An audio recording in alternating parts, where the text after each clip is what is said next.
Good morning all of you. Welcome in commerce academy. आप सभी का कॉमर्स एकेडमी में स्वागत है। हम लोग डिसोल्यूशन का चैप्टर इस समय कवर कर रहे हैं। पहली क्लास डिसोल्यूशन पे हो चुकी है। बची हुई बातें आज की क्लास में हम आपसे डिस्कस करने वाले हैं। उम्मीद करते हैं कि आप सभी लोग घर पे स्वस्थ होंगे, खूब सारी पढ़ाई कर रहे होंगे और आपकी पढ़ाई में हमारे वीडियोस बहुत हेल्प कर रहे होंगे। एग्जाम की डेट आपकी बहुत नज़दीक होती जा रही है, सो आप पढ़ते रहें, टाइम टेबल्स बनाएं और खूब सारी प्रैक्टिस आप अपने क्वेश्चंस की करते रहें। चलिए आज की क्लास हम शुरू करते हैं। जहां पर हमने आपको छोड़ा था वहीं से हम आपको आगे कंटिन्यू करते हैं। उसके पहले थोड़ी सी बात हम आपको बताते हैं डिसोल्यूशन के बारे में कि डिसोल्यूशन ऑफ पार्टनरशिप फर्म क्या होती है।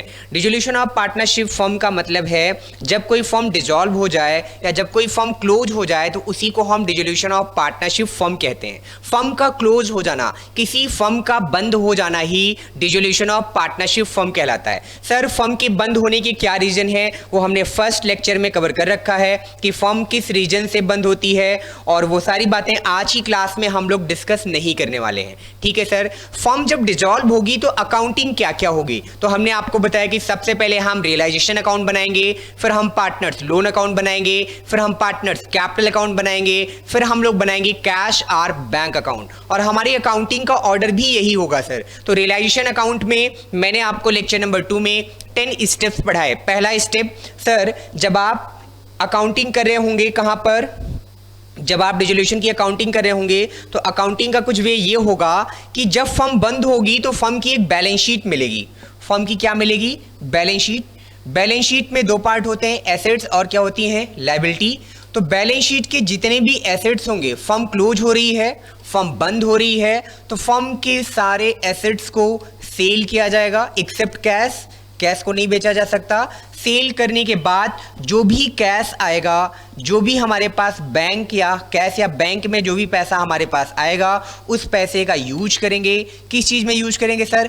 पेमेंट करने में। किस चीज़ का पेमेंट करेंगे सर? लायबिलिटी का पेमेंट करेंगे। और हमारी फर्म डिसॉल्व हो जाएगी। यानी हमारी अकाउंटिंग की जर्नी कहाँ से है? एसेट्स को सेल करने से लेकर लायबिलिटी के पेमेंट तक। और जब हम रियलाइजेशन अकाउंट बनाएंगे या तो हमें प्रॉफिट होगा या तो हमें लॉस होगा। जो भी प्रॉफिट जो भी लॉस हमें मिलेगा उसे हम पार्टनर्स में डिस्ट्रीब्यूट कर देंगे। पेमेंट करने के बाद अगर पैसा बचेगा तो ओनर को हम लोग पे करेंगे। अगर पैसा नहीं बचेगा तो ओनर को कोई भी पेमेंट नहीं करेंगे। इसी में हमने आपको टोटल 10 स्टेप्स पढ़ाए। क्या क्या स्टेप पढ़ाए मैं रिवाइज कर देता हूं। एंट्रीज में बोलता चलूंगा, एंट्री में लिखाऊंगा नहीं। पहला स्टेप था सर कि आपको अकॉर्डिंग टू पार्टनरशिप एक्ट 1932 जब आप डिसोल्यूशन की अकाउंटिंग कर रहे होंगे तो सारे ट्रांजैक्शंस को आपको रियलाइजेशन अकाउंट में ट्रांसफर करना पड़ेगा।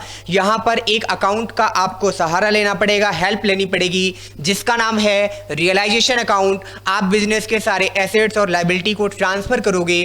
कहां पर ट्रांसफर करोगे? रियलाइजेशन अकाउंट में। तो ट्रांसफर ऑफ क्या? Assets and liabilities. Assets and liabilities. वैसे सर पहले एसेट्स की बात कर लेते हैं फिर लायबिलिटीज की बात कर लेंगे। तो transfer of assets in realisation account at their book value.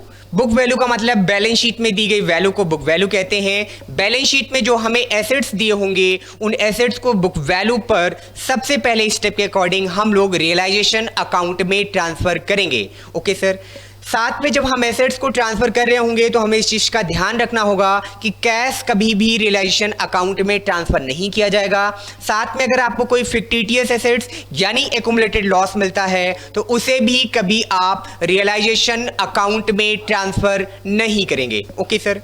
आगे की बात कर लेते हैं। स्टेप नंबर 2 में कहते हैं transfer of liability. Step number 2 में किसकी बात करेंगे? Transfer of liability. जब लायबिलिटी को हम ट्रांसफर करेंगे तो लायबिलिटी को ट्रांसफर करते समय पार्टनर कैपिटल, पार्टनर्स लोन और रिजर्व को कभी भी रियलाइजेशन में ट्रांसफर नहीं किया जाएगा। स्टेप नंबर 3 में हम लोग डिस्कस करते हैं about the sale of assets. Step number 3 हम डिस्कस करते हैं किसके बारे में? सेल ऑफ एसेट्स के बारे में। ठीक है सर। स्टेप नंबर 4, अगला स्टेप क्या होता है सर? स्टेप नंबर 4 में हम लोग डिस्कस करते हैं अबाउट पेमेंट ऑफ लायबिलिटी। क्या करते हैं सर? पेमेंट के बारे में। किसका पेमेंट करते हैं? पेमेंट ऑफ लायबिलिटी, यानी लायबिलिटीज के पेमेंट के बारे में हम लोग डिस्कस करते हैं।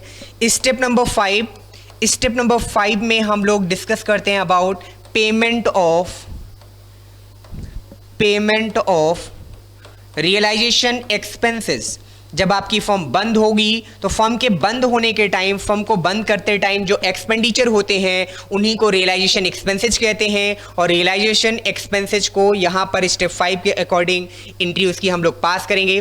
स्टेप नंबर 6 कहते हैं सर, स्टेप नंबर 6 में किस बारे में चर्चा होगी? स्टेप नंबर 6 में when assets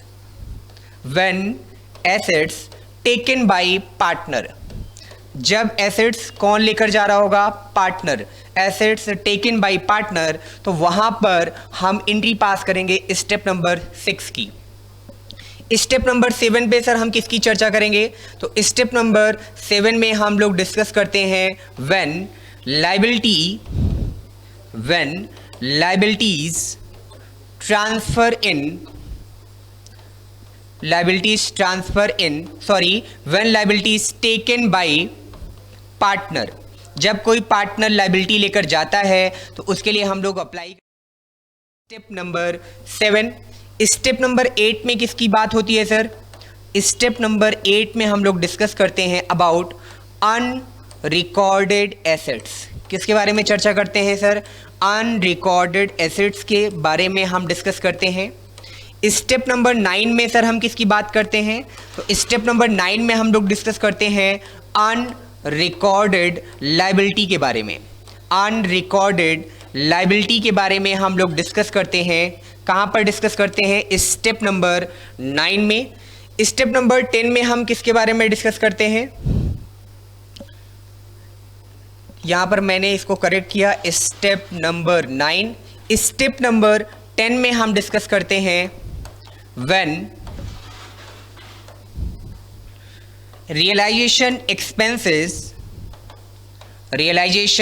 expenses paid by partner. तो इसके बारे में हम डिस्कस करते हैं स्टेप नंबर 10। तो हमारे पास कितने स्टेप हो गए सर? 10 स्टेप। मैंने 10 स्टेप में मैक्सिमम चैप्टर को कवर करने का प्रयास किया है। और आप इस बात को समझें कि क्या ये स्टेप आपकी बुक में भी है? बिल्कुल नहीं है। केवल आपको समझाने के लिए कि अच्छे से चैप्टर आपको कवर हो जाए मैंने ये स्टेप आपको बनाए हैं। तो जरूरी नहीं कि आपके बुक में भी ये सारे स्टेप आपको मिलेंगे। मैंने आपसे कहा डिसोल्यूशन का मतलब है फर्म का बंद हो जाना। जब फर्म आपकी बंद होगी तो फर्म के बंद होने के टाइम आपको क्वेश्चन में क्या मिलेगा सर?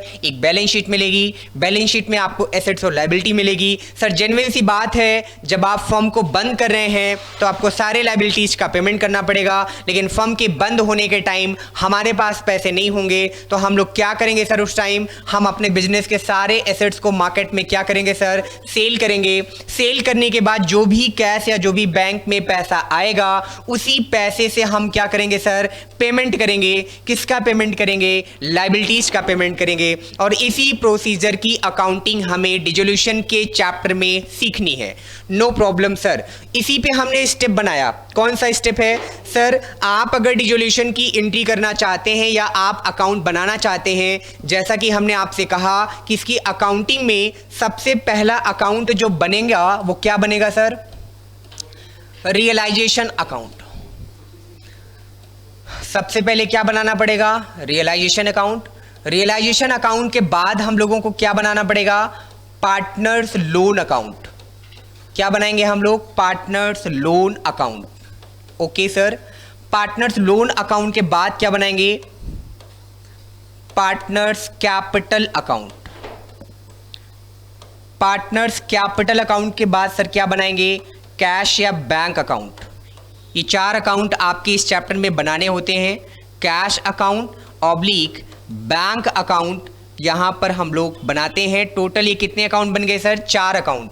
रियलाइजेशन अकाउंट, सेकंड है पार्टनर्स लोन अकाउंट, थर्ड है आपका पार्टनर्स कैपिटल अकाउंट, फोर्थ है आपका कैश और बैंक अकाउंट। तो रियलाइजेशन अकाउंट कैसे बनाएंगे, उसके लिए हमें एक एंट्री से गुजरना पड़ेगा। जनरल एंट्री हमें पास करनी होती है, वही जनरल एंट्री का स्टेप हम आपको सिखा रहे हैं। सबसे पहले हम क्या करेंगे, हमें क्वेश्चन में एक बैलेंस शीट दी होगी, क्वेश्चन की बैलेंस शीट से हम सभी एसेट्स को ट्रांसफर करेंगे। कहां पर ट्रांसफर करेंगे सर, रियलाइजेशन अकाउंट में। और रियलाइजेशन अकाउंट में जब ट्रांसफर करेंगे तो सर एंट्री क्या बनेगी, एंट्री बनती है realisation account debit to sundry assets account. Okay sir, फिर एंट्री नंबर 2 किस बात की करते हैं sir, transfer of liability. Liability को कहां ट्रांसफर करना है सर, रियलाइजेशन अकाउंट में।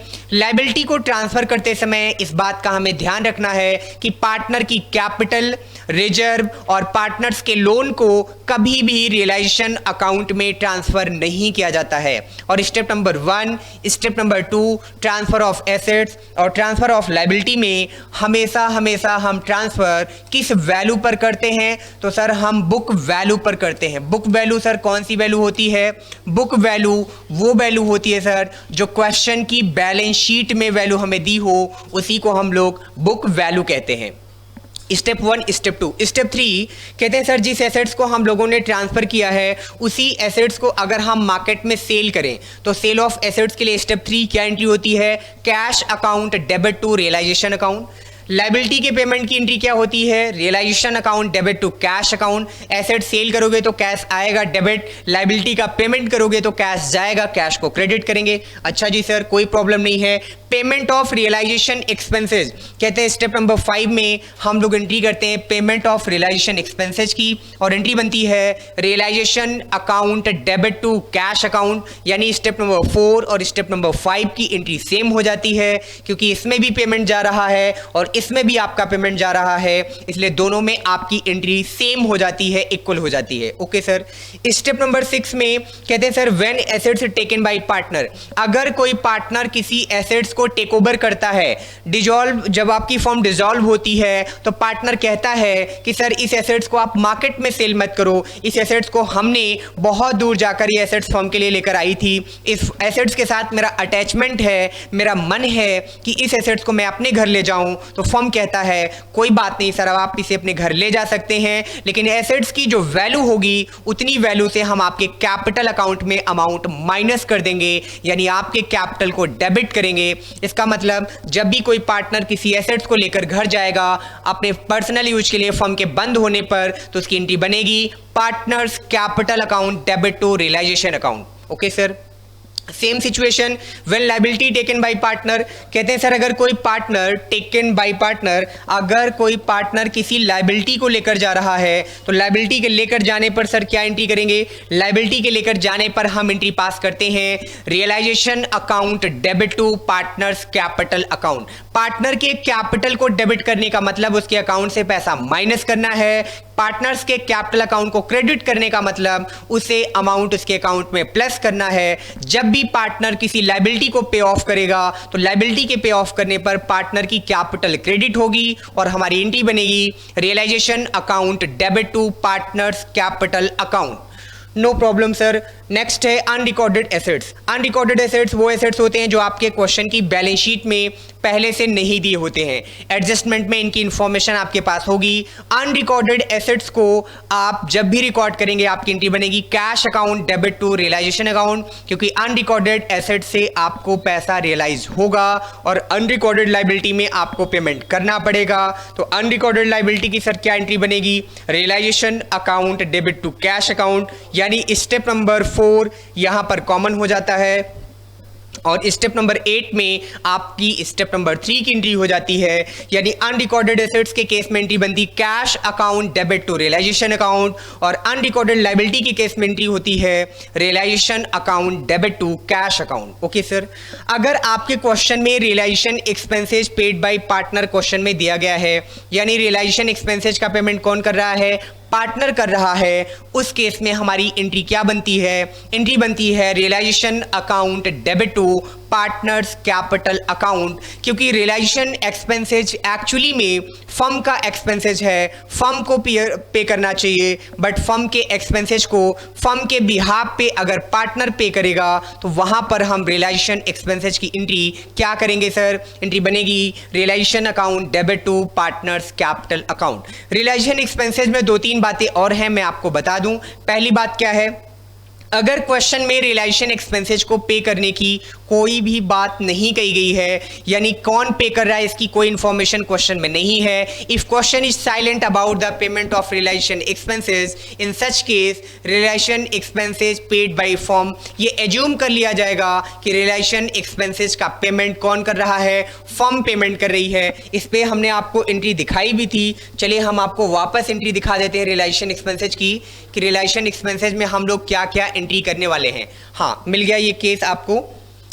तो रियलाइजेशन एक्सपेंसेज में हमने आपको बताया कि अगर क्वेश्चन में रियलाइजेशन एक्सपेंसेज के पेमेंट के बारे में कोई इंफॉर्मेशन नहीं दे रहा है, यानी आपके क्वेश्चन में रियलाइजेशन एक्सपेंसेज तो है बट आपका क्वेश्चन ये नहीं बता रहा है कि रियलाइजेशन एक्सपेंसेज का पेमेंट कौन करेगा, तो उस सिचुएशन में हम ये एज्यूम करेंगे कि रियलाइजेशन एक्सपेंसेज का पेमेंट कौन कर रहा है? फर्म पे कर रही है। और जब भी फर्म रियलाइजेशन एक्सपेंसेज का पेमेंट करेगी डियर, वहां पर हम एंट्री क्या पास करेंगे? Realisation account debit to cash account. Okay sir, but अगर रियलाइजेशन एक्सपेंसेज का पेमेंट कौन कर देता है सर? पार्टनर कर देता है। किसके बिहाफ पे कर देता है? On the behalf of firm. Firm को पेमेंट करना चाहिए था, लेकिन फर्म के बजाय पार्टनर अगर रियलाइजेशन एक्सपेंसेज का पेमेंट कर देता है तो वहां पर हमारी एंट्री बन जाती है realisation account debit to partners capital account. क्या एंट्री बन जाती है? Realisation account debit to partners capital account. 2 cases हो गए। केस नंबर 3 कहते हैं सर, अगर क्वेश्चन में ये बात मेंशन है कि रियलाइजेशन एक्सपेंसेज को बियर करेगा पार्टनर और पेमेंट भी पार्टनर कर रहा है, अगर आपके क्वेश्चन में क्लियरली ये बात कही गई है कि रियलाइजेशन एक्सपेंसेज पार्टनर के द्वारा बियर किया जाना है और पार्टनर को ही उसका पेमेंट करना है, इस सिचुएशन में फर्म की बुक में हम कोई भी एंट्री पास नहीं करेंगे। क्यों नहीं करेंगे सर? सेपरेट लीगल एंटिटी के अकॉर्डिंग ये पार्टनर का अपना पर्सनल खर्चा है, तो पार्टनर की बुक में रिकॉर्ड होगा। अभी हम फर्म की बुक में अकाउंटिंग कर रहे हैं, तो फर्म की बुक में पार्टनर के द्वारा बियर किए गए और पे किए गए एक्सपेंसेज की एंट्री हम लोग पास नहीं करेंगे। ओके सर, फिर अगली बात, अगर आपके क्वेश्चन में ये बात कही गई है और कही जाएगी भी और एग्जाम का फेवरेट टॉपिक भी है कि commission paid to partner for the bearing expenses, actually में होता क्या है, फर्म ये अनाउंस कर देती है कि अगर कोई पार्टनर फर्म के डिसॉल्व होने पर फर्म के एक्सपेंसेज को, रियलाइजेशन एक्सपेंसेज को बियर करने की रिस्पॉन्सिबिलिटी लेता है तो फर्म उसको एक सर्टेन % पे कमीशन पे करेगी। जब भी फर्म पार्टनर को कमीशन पे करने की बात कहती है तो वहां पर हमारी एंट्री बन जाती है realisation account debit to partners capital account. क्या एंट्री बनती है? Realisation account debit to partners capital account. अगली बात, कहते हैं सर, कभी कभी ये भी पॉइंट आपको मिलेगा कि expenses paid by firm on the behalf of partner, कि सर एक्चुअली में रियलाइजेशन एक्सपेंसेस ड्यू हुआ था पार्टनर के ऊपर, पार्टनर को पे भी करना था, लेकिन पार्टनर के बिहाफ पर फर्म ने पे कर दिया, तो हम फर्म की बुक में एंट्री कर रहे हैं। वो फर्म को पेमेंट नहीं करना चाहिए था, लेकिन फर्म ने पार्टनर के बिहाफ पे पेमेंट किया, तो फर्म की बुक से कैश गया, cash real account, current assets तो गोज आउट, तो रियल अकाउंट कहता है debit what comes in, credit what goes out, तो हम लोग कैश को यहां पर क्रेडिट करेंगे, बट पार्टनर्स कैपिटल अकाउंट को डेबिट करेंगे। क्यों डेबिट करेंगे? क्योंकि फर्म कहती है कि ये मेरा पेमेंट नहीं है, किसका पेमेंट है? पार्टनर का पेमेंट है, तो वहां पर हम पार्टनर्स कैपिटल को डेबिट करेंगे।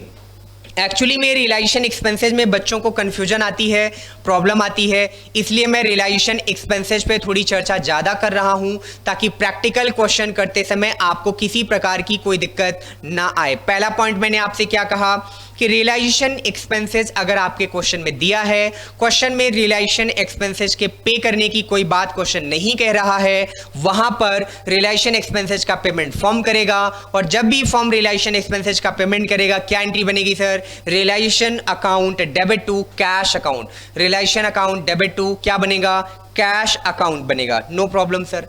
कहते हैं सर अगर रियलाइजेशन एक्सपेंसेस फर्म को पे करना है लेकिन फर्म के बिहाफ पे पार्टनर ने पे कर दिया है तो वहां पर पार्टनर की कैपिटल अकाउंट को हम क्रेडिट करेंगे। क्यों करेंगे? फर्म कहता है ये मेरा पेमेंट था, मुझे करना चाहिए था, मेरी लायबिलिटी का पेमेंट अगर पार्टनर करेगा तो उतना पैसा हम पार्टनर के कैपिटल अकाउंट में क्रेडिट कर देंगे या प्लस कर देंगे, इसलिए वो पार्टनर के कैपिटल को क्रेडिट करता है। और क्या एंट्री बनती है? Realisation account debit to partners capital account. ये एंट्री कब होती है सर? ये एंट्री तब होती है जब आपसे क्वेश्चन में कहा जाए, क्या कहा जाए कि फर्म के पेमेंट को कौन कर रहा है? Partner. Means realisation expenses paid by partner on the behalf of firm. जब ये बात आपसे क्वेश्चन में कही जाए तो वहां पर आप क्या एंट्री करेंगे? Realisation account debit to partners capital account.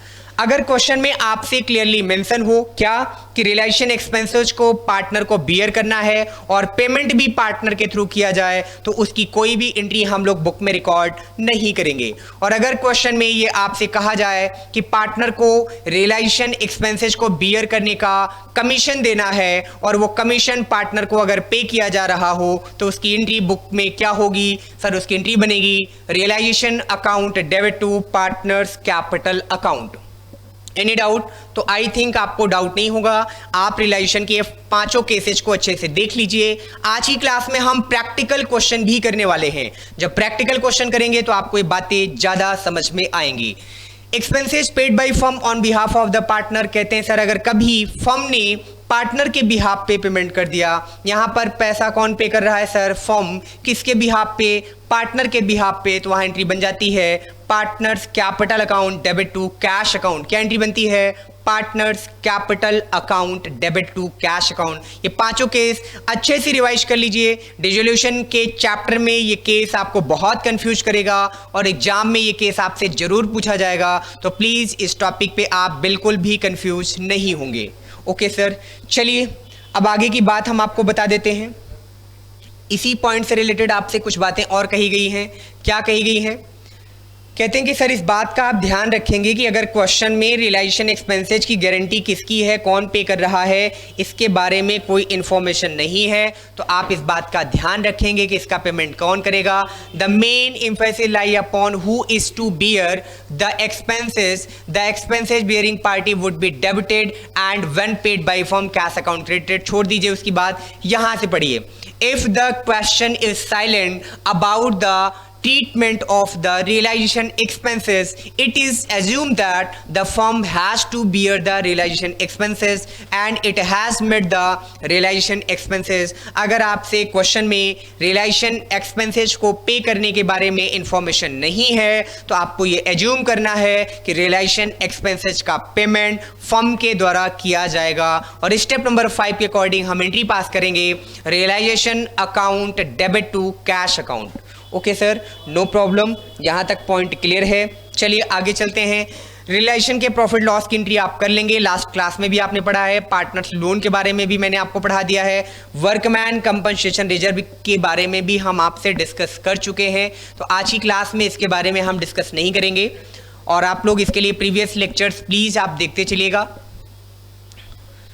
चलिए इंपॉर्टेंट नोट पे आ जाते हैं। ये इंपॉर्टेंट नोट आज की क्लास में हम कंटिन्यू करते हैं। बड़ी इंपॉर्टेंट बात आपसे हो रही है इंपॉर्टेंट नोट के बारे में। जी सर, क्या हो रही है इंपॉर्टेंट नोट के बारे में?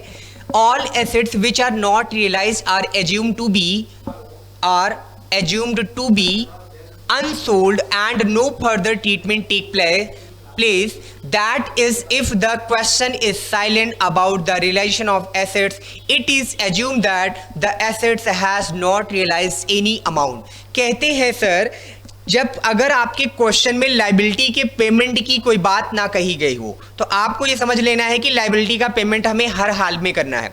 क्वेश्चन चाहे आपसे कहे चाहे क्वेश्चन आपसे ना कहे, आपको लायबिलिटी का पेमेंट हर हाल में करना पड़ेगा। बट अगर आपको क्वेश्चन में एसेट्स की इंफॉर्मेशन है और एसेट्स के सेल होने की कोई बात क्वेश्चन में नहीं कही गई है, हम ये एज्यूम करेंगे कि उस एसेट्स की मार्केट में कोई भी रियलाइज वैल्यू नहीं है, यानी उस एसेट्स को मार्केट में सेल नहीं किया जा रहा है। बड़ी इंपॉर्टेंट बात है, फिर से ध्यान से समझेंगे। अगर आपसे क्वेश्चन में लायबिलिटी के पेमेंट के बारे में कुछ भी नहीं कहा जाएगा, तभी आप एज्यूम करेंगे कि लायबिलिटी का पेमेंट हमें हर हाल में करना है। जब तक हम लायबिलिटी का पेमेंट नहीं करेंगे तब तक फर्म के डिसॉल्व होने की अकाउंटिंग नहीं हो पाएगी। बट अगर क्वेश्चन में एसेट्स के पेमेंट के बारे में, एसेट्स के सोल्ड आउट होने के बारे में, एसेट्स के सेल होने की, एसेट्स के रियलाइज होने की कोई इंफॉर्मेशन ना हो, क्वेश्चन इसके बारे में साइलेंट हो, तो ये एज्यूम कर लिया जाता है कि उस एसेट्स की मार्केट में कोई भी रियलाइज वैल्यू नहीं है,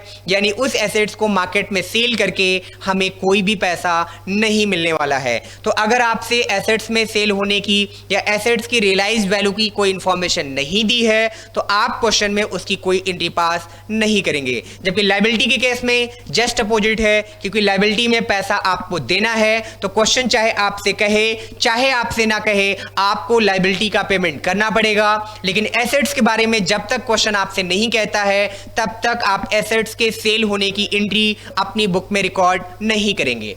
no problem sir. Point number 2, all unrecorded liabilities are required to be paid off. कहते हैं कि क्वेश्चन में सर अगर आपको कोई अनरिकॉर्डेड लाइबिलिटी मिल जाए तो आप तुरंत समझ जाना कि अनरिकॉर्डेड लाइबिलिटी का पे ऑफ करना है, उसकी पेमेंट की एंट्री हमें पास करनी होगी। अनरिकॉर्डेड लाइबिलिटी डियर वो लाइबिलिटी होती है जो क्वेश्चन की बैलेंस शीट में पहले से मेंशन नहीं है, जो आपको क्वेश्चन के एडजस्टमेंट में मिलता है, उसी को हम अनरिकॉर्डेड लाइबिलिटी कहते हैं। अनरिकॉर्डेड लाइबिलिटी की जब भी हम एंट्री पास करेंगे, क्या एंट्री करेंगे sir? Realisation account debit to cash account, step number 4, वहां पे हमने आपको ये एंट्री सिखाई है। अनरिकॉर्डेड लायबिलिटी की एंट्री आप करेंगे realisation account debit to cash. Important note ये है कि अनरिकॉर्डेड लायबिलिटी के पेमेंट के बारे में क्वेश्चन चाहे आपसे कहेगा चाहे आपसे ना कहे, अनरिकॉर्डेड लायबिलिटी का पेमेंट आपको क्वेश्चन में करना पड़ेगा। Okay sir. Unrecorded assets may or may not be sold, but if it is taken or sold, necessary treatment take place। कहते हैं कि अनरिकॉर्डेड एसेट्स मार्केट में सेल हो भी सकते हैं और सेल नहीं भी हो सकते हैं, बट अगर सेल होते हैं या किसी पार्टनर के द्वारा उसको लिया जाता है, टेक ओवर किया जाता है, तो क्या एंट्री करेंगे? अनरिकॉर्डेड एसेट्स को सेल होने की इंफॉर्मेशन अगर क्वेश्चन में बताता है, एंट्री बनेगी cash account debit to realisation account. और अनरिकॉर्डेड एसेट्स को अगर कोई पार्टनर लेकर जाता है तो एंट्री बनेगी क्या?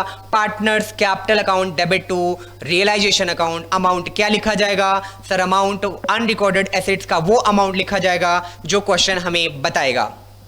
पॉइंट नंबर 4 में लिखा है no entry to be passed if unrecorded liability are settle. कहते हैं अनरिकॉर्डेड लायबिलिटी का अगर कोई सेटलमेंट कर दिया जाए किसी एसेट्स के साथ, किसी पार्टी के साथ, हम उसकी कोई भी एंट्री अपनी बुक्स में रिकॉर्ड नहीं करेंगे। बड़ी अच्छी बात, बड़ी इंपॉर्टेंट बात आज की क्लास में आपने मेरे साथ सीखी। क्या क्या आपने सीखा जल्दी जल्दी मैं रिवाइज कर दूं कि सर एसेट्स के सेल होने की बात अगर क्वेश्चन नहीं बताएगा तो हम उसकी कोई एंट्री रिकॉर्ड नहीं करेंगे, बट अगर लायबिलिटी के पेमेंट की बात क्वेश्चन नहीं बताएगा तब भी हम लायबिलिटी का पेमेंट अपने बुक में रिकॉर्ड करेंगे, क्योंकि लायबिलिटी का पेमेंट किए बगैर फर्म डिसॉल्व नहीं हो सकती, फर्म क्लोज नहीं हो सकती।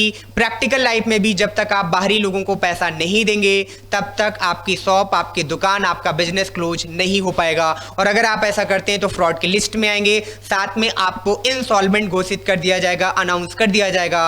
अगर आप पेमेंट नहीं करते हैं उस सिचुएशन में आपको इंसॉल्वेंट मान लिया जाएगा। आपकी सारी प्रॉपर्टीज पहले कोर्ट सेल कराएगा, उसके बाद भी अगर आपकी रिकवरी नहीं हो पाती है तो फिर आपको इंसॉल्वेंट अनाउंस कर दिया जाएगा।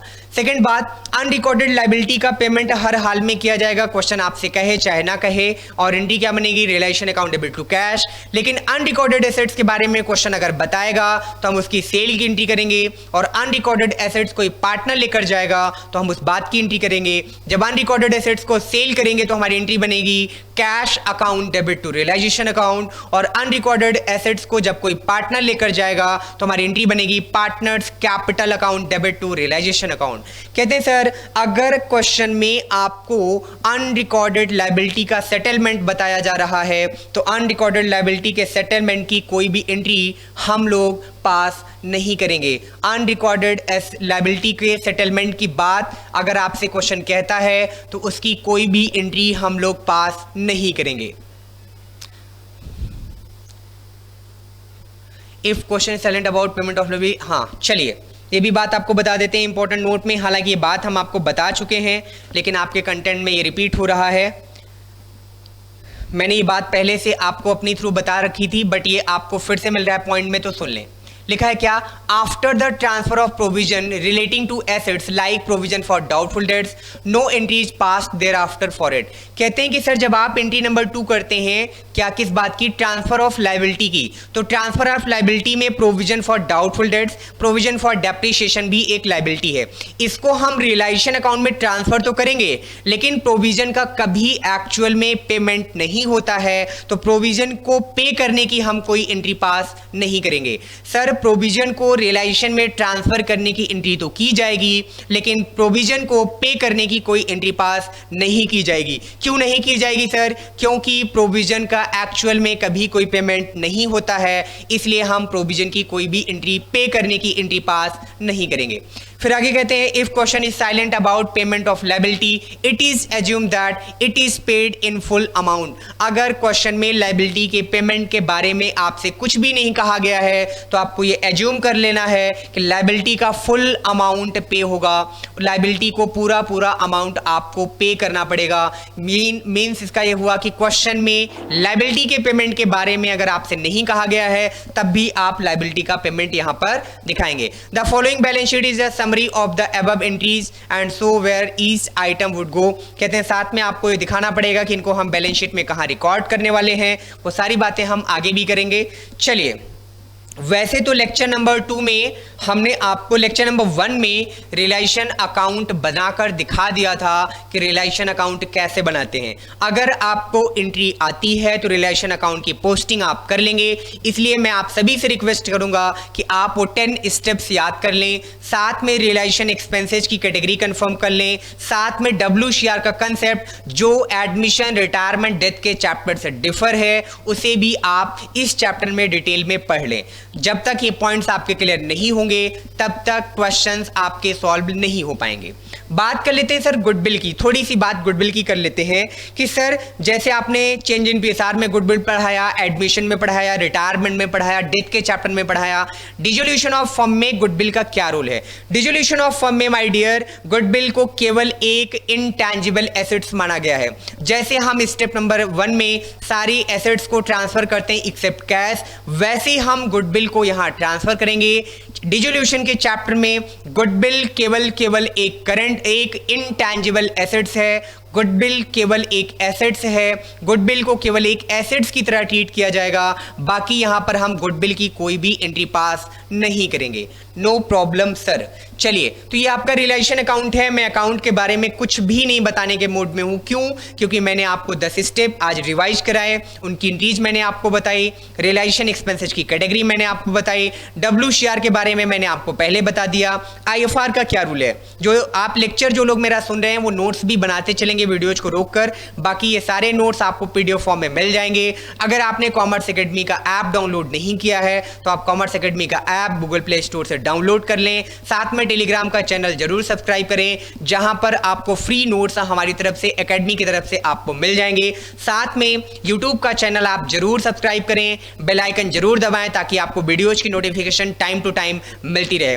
सभी सोशल मीडिया प्लेटफॉर्म पे अगर आप हमें फॉलो करते हैं, कमेंट्स करते हैं तो वहां पर आपको टाइम टू टाइम क्लासेस की नोटिफिकेशन, फ्री क्लासेस की भी नोटिफिकेशन आपको टाइम टू टाइम वहां पर मिलती रहेगी। तो आप जरूर हमें, अगर पहली बार हमारे चैनल पे हैं तो आप हमारे चैनल को जरूर सब्सक्राइब कर लें। चलिए, तो सर इसका मतलब ये है कि अगर हम वो 10 स्टेप याद कर लें और 10 स्टेप के साथ साथ अगर हम लोग उन एंट्रीज को एक बार लर्न कर लें और पढ़ लें तो फिर हम लोग रियलाइजेशन अकाउंट खुद से बना लेंगे। हाँ जी बिल्कुल, क्योंकि रियलाइजेशन अकाउंट एक लेजर है। जब आपको एंट्री आती है तो एंट्री से आप लेजर में पोस्टिंग कर लेंगे, कहीं भी आपको कोई भी प्रॉब्लम नहीं आएगी।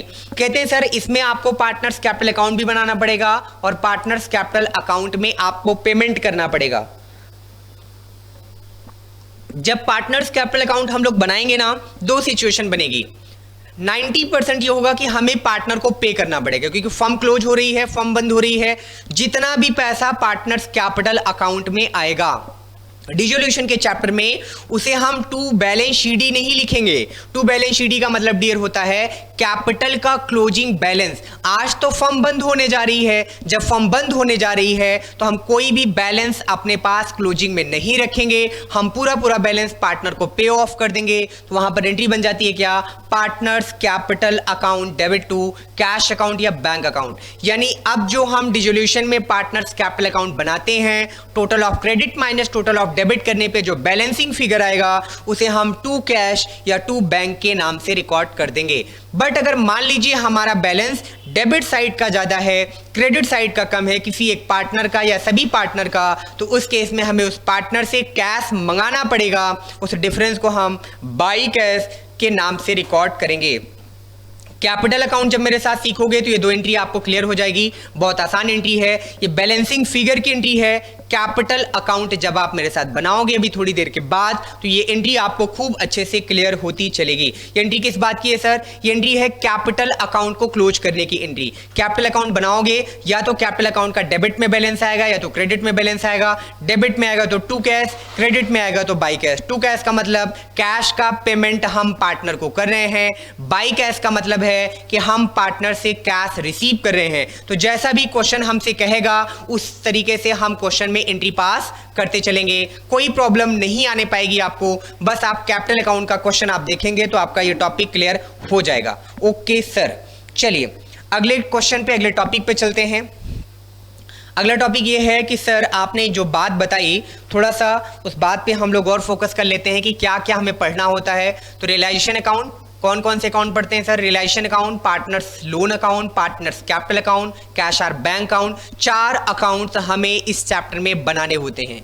फिर हमने आपको बताया रियलाइजेशन अकाउंट क्या होता है, लिखा है sir a realisation account is open for disposing of all the assets of the firm and making payment to all the creditor. Realization account is a nominal account. MCQ में questions पूछ लिए जाते हैं, MCQ पैटर्न में ये question पूछा जाएगा कि नॉमिनल अकाउंट मींस आपका रियलाइजेशन अकाउंट किस अकाउंट का पार्ट है, पर्सनल, रियल या नॉमिनल। क्वेश्चन आपसे कह रहा है कि आपका रियलाइजेशन अकाउंट नॉमिनल अकाउंट है and the object of such an account is to find out the profit और loss on realisation of assets and payment of liability. कहते हैं सर रियलाइजेशन अकाउंट सारे एसेट्स को डिस्पोज ऑफ करने के लिए बनाया जाता है। हम एसेट्स को डिस्पोज ऑफ करते हैं, लायबिलिटी को पे ऑफ करते हैं, फिर हम पता करते हैं कि हमें बिजनेस में प्रॉफिट हुआ या हमें लॉस हुआ। रियलाइजेशन अकाउंट के जो भी प्रॉफिट जो भी लॉस आते हैं, उन प्रॉफिट उन लॉस को हम लोग ट्रांसफर करते हैं। किस में ट्रांसफर करते हैं, पार्टनर्स कैपिटल अकाउंट में ट्रांसफर करते हैं और पार्टनर्स कैपिटल अकाउंट में ट्रांसफर करने के बाद हम लोग उसे कैश अकाउंट और बैंक अकाउंट बनाकर क्वेश्चन को कंप्लीट करते हैं। चलिए आगे चलते हैं हम लोग। ये सारी बातें हम लोग पहले से पढ़ चुके हैं। वर्कमैन कंपनसेशन रिजर्व, कुछ बच्चे हमसे कह रहे थे कि सर थोड़ा सा वर्कमैन कंपनसेशन रिजर्व पे दया दृष्टि दिखा दीजिए, थोड़ा सा इसको क्लियर करा दीजिए। तो वर्कमैन कंपनसेशन रिजर्व की बात हम लोग कर लेते हैं। इसके बारे में डिटेल चर्चा हो चुकी कि रिजर्व होता क्या है। हाँ, इस चैप्टर में इसका ट्रीटमेंट अलग है लेकिन मीनिंग सेम है। वर्कमैन कंपनसेशन रिजर्व की मीनिंग नहीं बदलेगी, उसका ट्रीटमेंट इस चैप्टर में आके थोड़ा चेंज हो जाएगा। लेकिन this reserve is created out of profit of the firm to meet the claim for compensation by the worker at the time of dissolution. This reserve is deal with as follows. कहते हैं sir इसको हम dissolution में कैसे कैसे deal करेंगे। तो पहला case, in case there is no liability against workman compensation reserve. कहते हैं सर अगर आपको क्वेश्चन में वर्कमैन कंपनसेशन रिजर्व दिया है लेकिन आपके क्वेश्चन में कोई भी क्लेम वर्कमैन कंपनसेशन रिजर्व के साथ नहीं दिया है, तो हम लोग क्या करेंगे, the amount of workman compensation reserve is credited to partners capital account. Partners capital account में हम इसे क्रेडिट कर देंगे और किस में करेंगे, in their profit sharing ratio, उनके प्रॉफिट शेयरिंग रेशियो में क्रेडिट करेंगे। द जनरल एंट्री क्या बनेगी, workman compensation reserve account debit to partners capital account. ये तो सर वही बात हो गई जो हम एडमिशन, रिटायरमेंट और डेथ के चैप्टर में पढ़कर आए हैं कि क्वेश्चन में अगर आपको WCR वर्कमैन कंपनसेशन रिजर्व दिया है और क्लेम नहीं दिया है तो वर्कमैन कंपनसेशन रिजर्व को ओल्ड पार्टनर में, ओल्ड रेशियो में, ऑल पार्टनर में उनके दिए गए PSR में हम डिस्ट्रीब्यूट करेंगे और एंट्री हमारी ये होगी। सर कोई दिक्कत नहीं, ये पॉइंट हम सभी को क्लियर है। Point number 2, in case the amount of liability is less than amount of workman compensation reserve. कहते हैं सर अगर आपके क्वेश्चन में क्लेम हो रिजर्व भी हो, रिजर्व के साथ साथ क्वेश्चन में क्लेम हो, बट कंडीशन ये है कि workman compensation claim is less than workman compensation reserve. अगर आपके क्लेम का अमाउंट आपके रिजर्व से कम हो जाए सर, तो उसकी अकाउंटिंग क्या होगी? लिखा है amount equal to liability is credited to realisation account. कहते हैं सर एग्जाम्पल बता दीजिए तो पॉइंट थोड़ा क्लियर हो जाएगा। यहाँ पे देखो आपको एग्जाम्पल बताया गया है कि मानिए हमारे पास वर्कमैन कंपनसेशन रिजर्व 20,000 का है, ओके सर, और लायबिलिटी फॉर क्लेम कितने का है? 8,000 का है। इस केस में क्या करेंगे सर? 8,000 रियलाइजेशन अकाउंट में ट्रांसफर करेंगे। यही बात यहां पे लिखा है कि amount equal to liability, liability के इक्वल अमाउंट को क्रेडिट कर दिया जाएगा किस अकाउंट में? रियलाइजेशन अकाउंट में। And the remaining amount is credited to partners capital account, और जो रिमेनिंग अमाउंट बचेगा उसको पार्टनर्स कैपिटल अकाउंट में उनकी पीएसआर में हम लोग ट्रांसफर कर देंगे। सर अगर क्वेश्चन में WCR दिया है, साथ में क्वेश्चन में क्लेम दिया है, क्लेम का अमाउंट रिजर्व से कम है, तो क्लेम के इक्विवेलेंट अमाउंट को रियलाइजेशन में ट्रांसफर करेंगे, रिमेनिंग रिजर्व्स को ओल्ड पार्टनर में, ओल्ड पीएसआर में हम डिस्ट्रीब्यूट कर देंगे। कोई दिक्कत नहीं सर। एंट्री क्या बनेगी?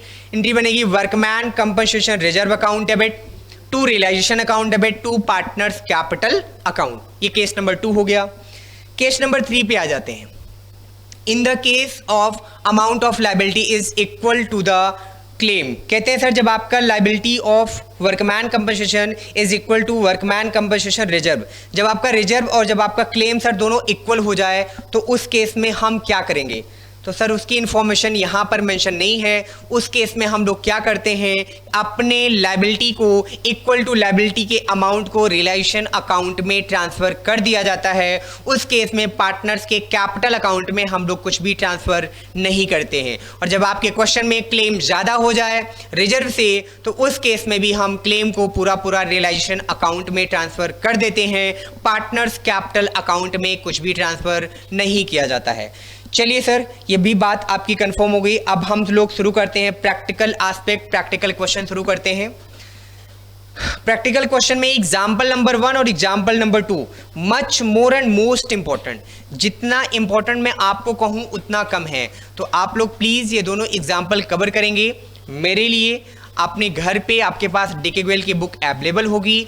अगर आप ये दोनों क्वेश्चंस करते हैं तो आपको पॉइंट में थोड़ी सी सहूलियत होगी, आपको प्रॉब्लम नहीं आएगी एग्जाम में, और हम उम्मीद करते हैं कि आप सभी लोग हमारे लिए दोनों क्वेश्चंस कवर करेंगे। तो आज की क्लास में हम आपको शुरू करते हैं practical approach of the dissolution. Question में आपसे कहा गया है, क्या कहा गया है सर? क्वेश्चन में कहा गया है कि AB पार्टनर है जिनका PSR 3:2 का है। Their balance sheet as at 31 March 2018 as follows, जिसमें आपको क्वेश्चन में बैलेंस शीट बताई गई है। क्या बताई गई है बैलेंस शीट? तो क्वेश्चन में बैलेंस शीट आपको बताई गई है। सर वो बुक मेरी प्रोवाइड करा दीजिए जो उनके पास कुछ मिस्टेक है। तो चलिए क्वेश्चन आप लोग पढ़िए हमारे साथ, कंप्लीट करते हैं। क्रेडिटर है सर 20,000 का, कैपिटल है 1,50,000 का, और बी की कैपिटल है 90, टोटल कैपिटल है 2,40,000, और ये टोटल आपका हो जाएगा 2,60,000। कितना हो जाएगा सर? 2,60,000। एसेट्स की बात करें तो एसेट्स में कैश एट बैंक है।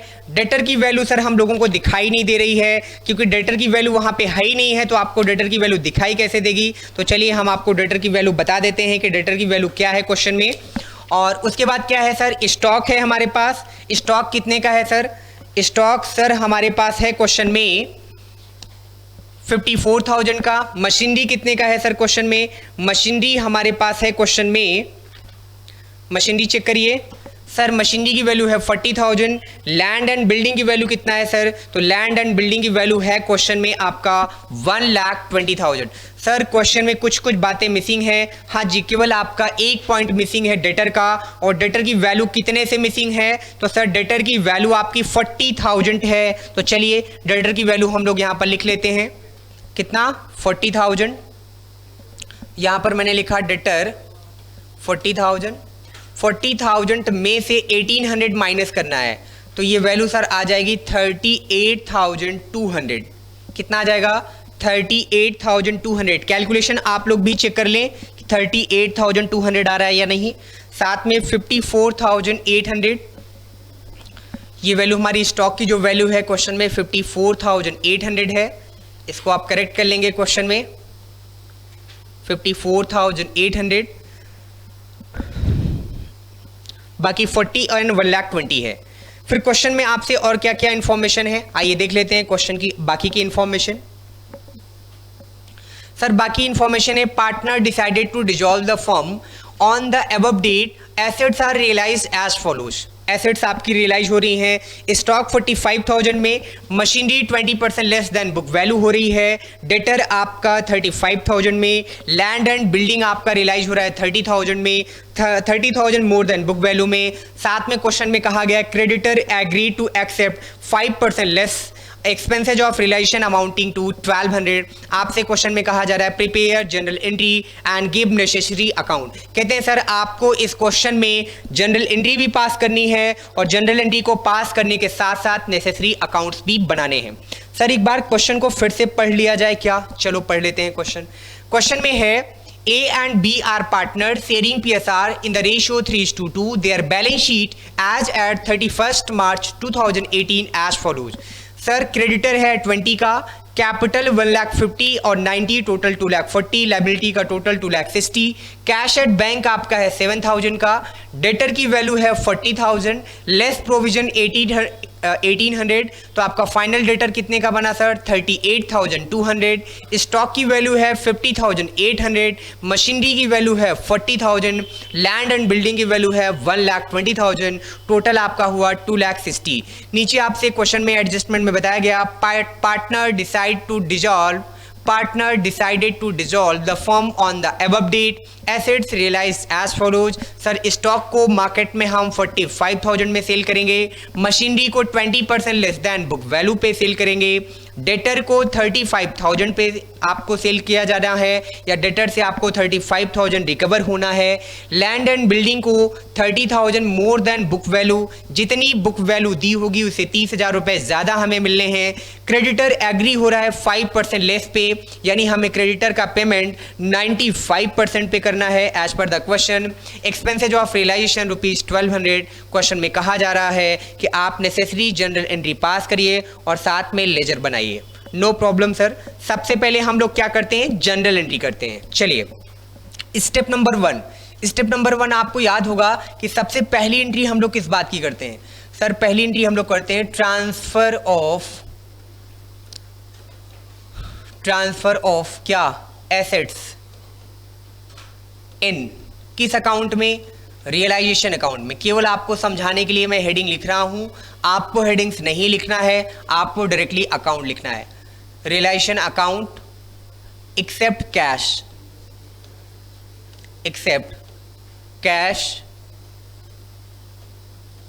Eight book value. किस वैल्यू पर रिकॉर्ड करते हैं? बुक वैल्यू पर। ये बात हम लोग अपने सॉल्यूशन में नरेशन में लिखेंगे, राइट? ये बात आप पहले से आपको पता है। क्वेश्चन की बैलेंस शीट आप चेक कर लीजिए। बैलेंस शीट में क्या क्या इंफॉर्मेशन है? पहली और दूसरी एंट्री में हमें बैलेंस शीट चाहिए, तो हम बैलेंस शीट को देखेंगे। कैश कभी रियलाइजेशन अकाउंट में ट्रांसफर नहीं होता है, तो कैश को ट्रांसफर नहीं करेंगे। कैश के बाद क्या हमारे पास? डेटर कितने का है सर? 40,000। अच्छा जी सर, चलिए 40,000 के डेटर को हम लोग ट्रांसफर करते हैं। एंट्री बनेगी हमारी, एसेट्स को ट्रांसफर करने की एंट्री बनती है realisation account debit, realisation account debit to क्या लिखेंगे सर? टू डेटर्स लिखेंगे। चेक कर लेते हैं और कौन सी एसेट्स है हमारे पास। Stock, machinery, land and building. Debtor to stock, to machinery,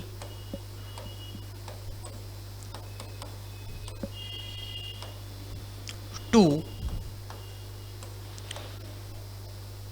land and building.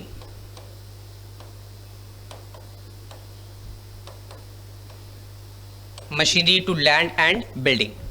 Sir amount कितना कितना लिखेंगे जो हमें क्वेश्चन की बैलेंस शीट में अमाउंट की गिवन होगा? डेटर की वैल्यू बिफोर प्रोविजन लेते हैं, यानी कितना लेंगे? 40,000। ओके सर, तो यहाँ पर डेटर की वैल्यू हमने लिख दिया कितना 40,000, क्योंकि पहली और दूसरी एंट्री बुक वैल्यू पे होती है। बुक वैल्यू का मतलब बैलेंस शीट में जो वैल्यू गिवन होती है उसी वैल्यू पर हम लोग रिकॉर्ड करते हैं। तो बैलेंस शीट में वैल्यू क्या दी गई है सर? तो बैलेंस शीट में वैल्यू हमें दी गई है 40,000, तो 40,000 पे रिकॉर्ड करेंगे। अगली इंफॉर्मेशन क्या है सर? स्टॉक है 54,800, तो यहां पर लिखा 54,800। देन नेक्स्ट वैल्यू है सर हमारे पास मशीनरी, और कितने का है 40,000। मशीनरी के बाद सर हमारे पास अगली वैल्यू है लैंड एंड बिल्डिंग, जिसकी वैल्यू कितनी है सर 1,20,000। तो यहां पर 1,20,000 टोटल लगाएं sir?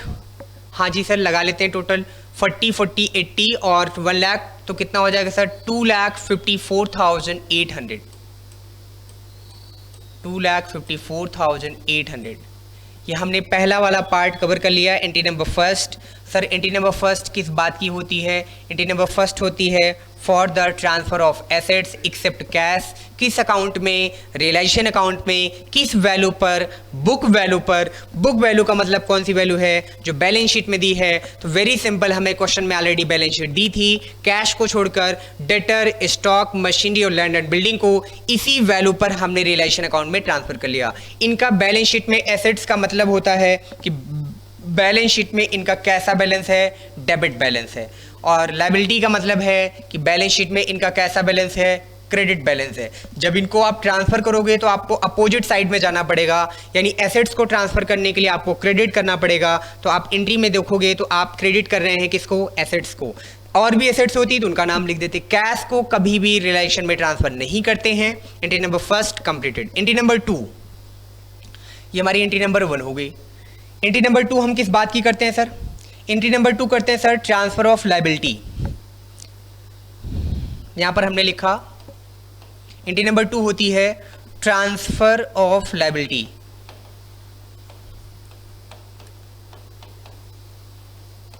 Liabilities in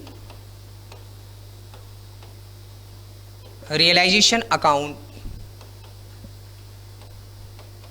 at book value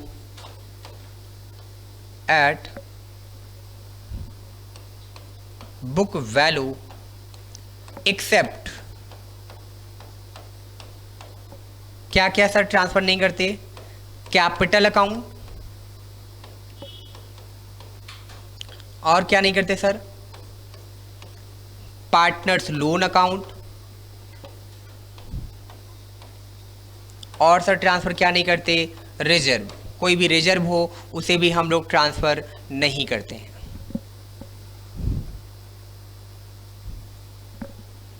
reserve को भी ट्रांसफर नहीं किया जाता है। ठीक है सर, यहां पर लिखा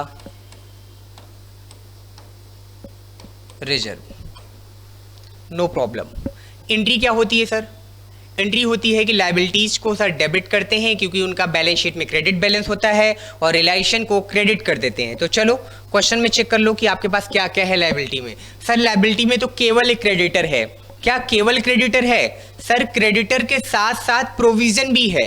क्रेडिटर है और साथ में हमारे पास क्या है? प्रोविजन है। तो यानी हमें क्रेडिटर भी रिकॉर्ड करना है, साथ में प्रोविजन भी रिकॉर्ड करना है। तो एंट्री क्या बनेगी sir?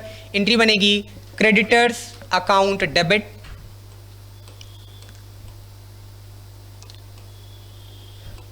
creditors account debit, provision for doubtful debts,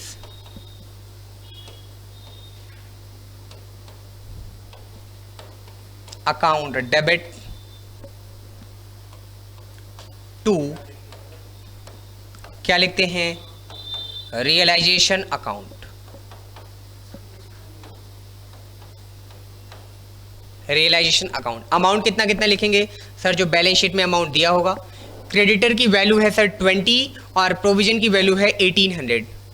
तो यहाँ पर मैंने लिख दिया 20,000, यहाँ पर हमने लिख दिया कितना 1800, टोटल वैल्यू कितनी हो गई 21,800। Any problem? No problem sir. Step number 3 मैंने क्या सिखाया, मैंने आपसे बताया था स्टेप नंबर 3 हम एंट्री करते हैं।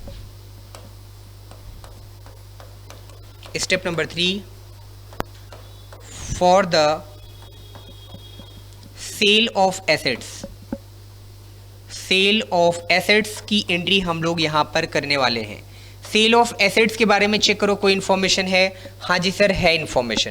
क्या इन्फॉर्मेशन है? क्वेश्चन में आपसे बताया जा रहा है कि हम किन किन एसेट्स को किस रेट पर सेल कर रहे हैं। स्टॉक 45 में, machinery 20% less than book value, debtor से 35 रियलाइज हो रहा है और बिल्डिंग से 30,000 more than book value. Okay sir, चलिए तो यहां पर सेल ऑफ एसेट्स हमने रिकॉर्ड किया। सेल ऑफ एसेट्स की एंट्री क्या होती है सर? एंट्री बनती है सेल ऑफ एसेट्स की cash account debit, bank account भी लिख सकते हैं, कैश अकाउंट डेबिट टू क्या लिखते हैं?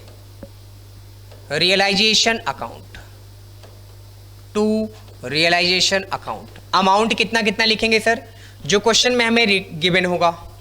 तो यहां पर हमें क्वेश्चन में मेंशन था जी सर स्टॉक 45, पहले स्टॉक की वैल्यू लिख देते हैं सर। स्टॉक से हमें 45,000 मिलने वाला है, प्लस स्टॉक के बाद क्या है हमारे पास? स्टॉक के बाद है मशीनरी, कह रहे हैं machinery 20% less than book value. Machinery है कितने की? 40,000 की। तो 40,000 का 20% निकालोगे तो कितना आएगा? 8,000। तो 40 माइनस 8 यानी मशीनरी से आपको मिलेगा कितना पैसा? 32,000। अच्छा जी सर मशीनरी से 32 मिलेगा, तो हम लोग मशीनरी की वैल्यू यहाँ पे लिख देते हैं 32,000। मशीनरी की बात चेक करिए, नेक्स्ट आप क्या सेल कर रहे हो सर? मशीनरी के बाद हम लोग सेल कर रहे हैं as per the question debtors, और डेटर्स से कितना पैसा मिल रहा है सर? 35,000। तो प्लस यहाँ पर हमने कर दिया 35,000, प्लस कह रहे हैं कि सर जो आपका लैंड एंड बिल्डिंग है ना, लैंड एंड बिल्डिंग आपका 30,000 मोर देन बुक वैल्यू मिलने वाला है। और आप चेक करिए कि आपके पास लैंड एंड बिल्डिंग है कितनी? 1,20,000 की, और प्लस 30 कहते हैं 30,000 मोर देन मिलना है। तो 30,000 मोर देन बुक वैल्यू का मतलब 1,20,000 प्लस 30 कितना मिलना है सर? 1,50,000। 1,50,000 आपको मिलना है। तो टोटल ऐड करो आपको कितना मिलेगा? तो सर टोटल हमें मिल रहा है 45 प्लस 5 ये हो जाएगा 50, 30, 80 और 1,50,000, 2,30,000, 2,00,000 प्लस 32, 2,62,000। कैलकुलेशन की जिम्मेदारी आप सभी की है, कैलकुलेशन की जिम्मेदारी हमारी नहीं है। तो कैलकुलेशन आपसे गलत नहीं होना चाहिए, कैलकुलेशन आप चेक भी करते चलेंगे। चेक कर लीजिए entry number 3 sale of assets. Entry number 4, entry number 4 sir किस बात की होती थी? तो एंट्री नंबर 4 होती थी for the payment of liability. मैंने यहाँ पर स्टेप नंबर, पहला क्वेश्चन है तो मैं स्टेप याद दिलाते हुए लिख रहा हूँ, एग्जाम में आपको ऐसे नहीं लिखना होगा। Payment of liabilities, payment of liabilities.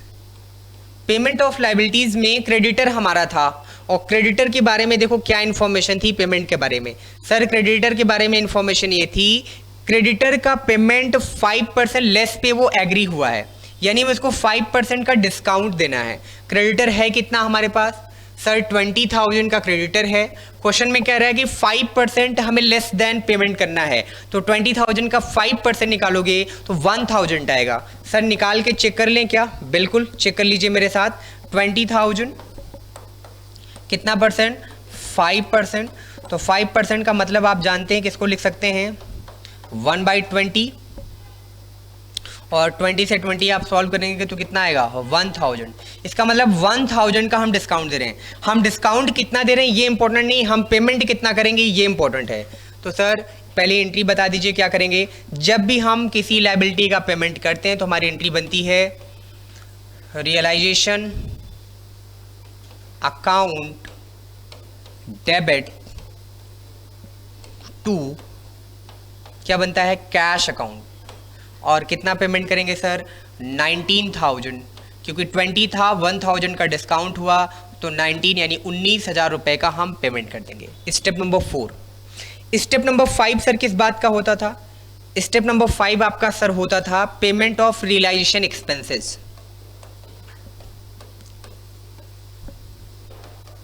Payment of realisation expenses. Realisation expenses के पेमेंट की एंट्री क्या होती थी सर? एंट्री सर होती थी realisation account debit to cash account. Step number 4 और स्टेप नंबर 5 की एंट्री सर हमेशा इक्वल होती है, और हम पेमेंट करेंगे तो कैश जाएगा, तो एंट्री बनेगी रियलाइजेशन अकाउंट डेबिट टू, क्या लिखेंगे सर? कैश अकाउंट लिखेंगे। अमाउंट कितना लिखेंगे सर? जितना हम पेमेंट करेंगे। मुझे याद आ रहा है कि अमाउंट 1200 है, अभी चेक भी कर लेते हैं। 1200 चेक कर लीजिए क्वेश्चन में। रियलाइजेशन एक्सपेंसेस के पेमेंट के बारे में कितनी इन्फॉर्मेशन है? तो रियलाइजेशन एक्सपेंसेस आपका 1200 का है। इतनी ही इन्फॉर्मेशन क्वेश्चन में थी, पास नेसेसरी जनरल एंट्री, और आपसे कह रहा था कि साथ में आप अकाउंट्स भी बनाते चलिए। तो हमने क्या क्या किया? स्टेप नंबर 1 फॉलो किया, एसेट्स को ट्रांसफर किया। किस वैल्यू पर? बुक वैल्यू पर। एसेट्स को ट्रांसफर करते समय आपको ये ध्यान में रखना है कि आपको कैश को कभी ट्रांसफर नहीं करना है, और जब भी ट्रांसफर करेंगे बुक वैल्यू पर ट्रांसफर करेंगे। प्रेजेंटेशन यही होगा, नरेशन आपको लिखते चलना है। जब एग्जाम में आप क्वेश्चन कर रहे होंगे, क्लास टेस्ट में करेंगे, तो डेट पर्टिकुलर एलएफ अमाउंट बिल्कुल नहीं फॉर्मेट भूलना है। जनरल एंट्री जब भी करोगे फॉर्मेट के साथ करोगे। अगर फॉर्मेट के साथ नहीं करोगे बेटा तो मार्क्स आपके कटेंगे, मेहनत आपकी होगी, नंबर आपको प्रॉपर नहीं मिलेंगे। ठीक है sir. Entry number 2 transfer of liability. ये स्टेप आपको याद होने चाहिए, इसी सीक्वेंस में आपको एंट्री करनी होगी। ये स्टेप लिखना नहीं होगा, केवल समझाने के लिए स्टेप मैं लिख रहा हूं ताकि आपको रिमाइंड हो जाए कि स्टेप किस बात का था और एंट्री हम किस बात की कर रहे हैं। सर स्टेप नंबर 2 में हम कर रहे हैं creditor account debit to provision for doubtful debts account debit to realisation account. ये ट्रांसफर ऑफ लायबिलिटी है और हमारा प्रोविजन भी लायबिलिटी है जो डेटर से माइनस हो रहा है बैलेंस शीट के एसेट्स में।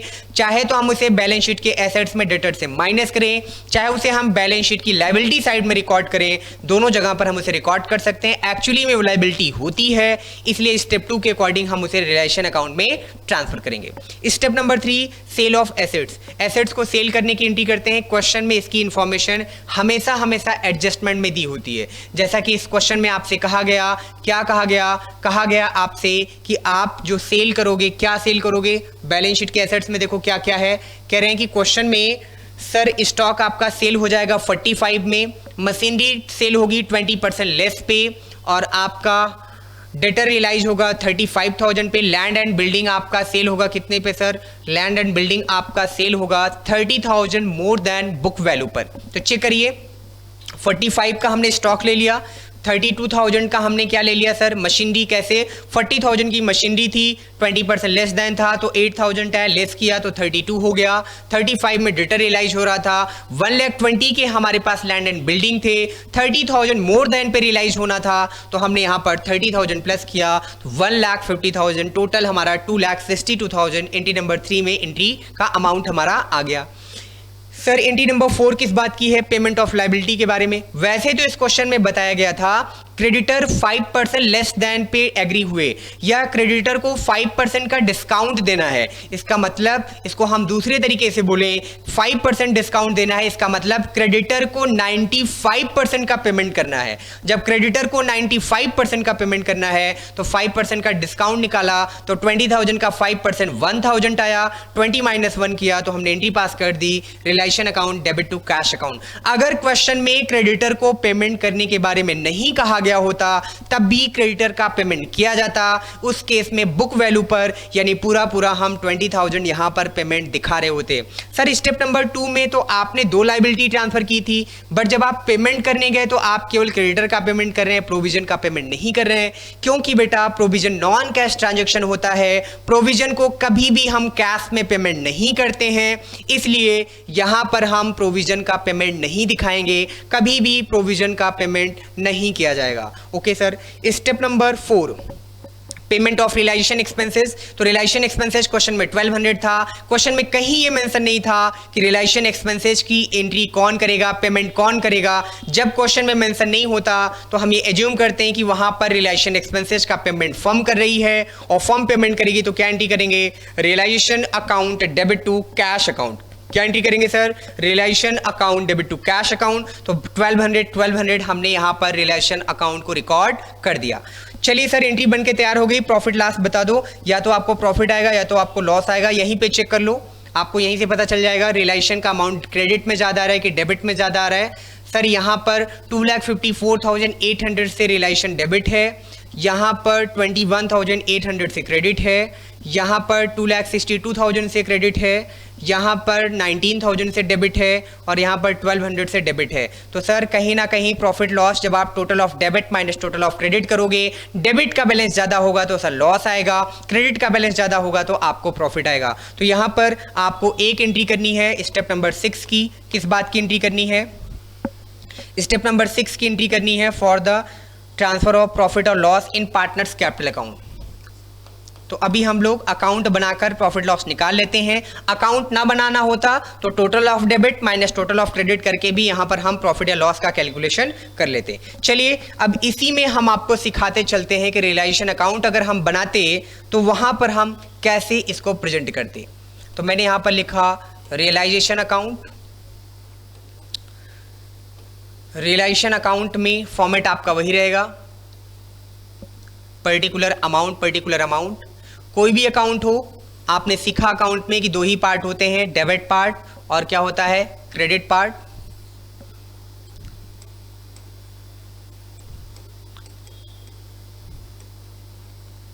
पर्टिकुलर्स अमाउंट,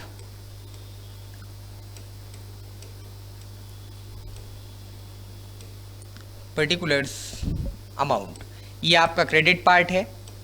बस जो आपने एंट्री की है बस उसी एंट्री की पोस्टिंग करते चलिए, एंट्री की पोस्टिंग कर दीजिए, अकाउंट आपका बनके तैयार।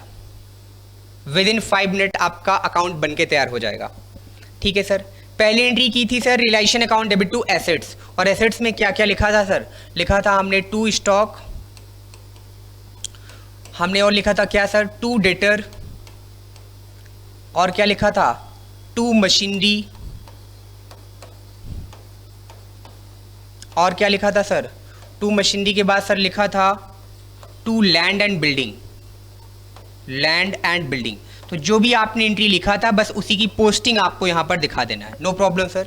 एंट्री नंबर 2 में आपने क्या एंट्री की, creditor account debit, provision for doubtful debts account debit to realisation. इस बार रियलाइजेशन क्रेडिट में है तो पोस्टिंग भी क्रेडिट में जाएगा। By creditors account,